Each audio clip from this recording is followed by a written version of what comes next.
আজকে আমার ঘরের অবস্থা দেখো, কোনটা ছেড়ে কোনটা করবো। ঘরের অবস্থা এই যে বাড়ি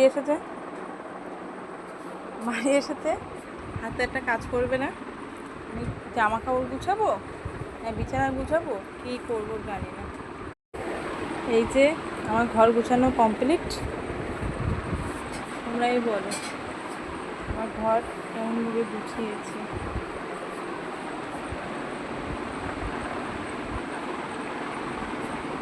এই ঘর গুছানো কমপ্লিট। আমার ছোট্ট ঘর, বেশি সময় লাগে না।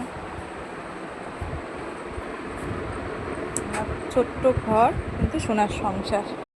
আর 2 মেয়ে গেছে মামার বাড়ি নেই, ভালো লাগছে না কিছু, একা একা ঘরের কাজই করছে।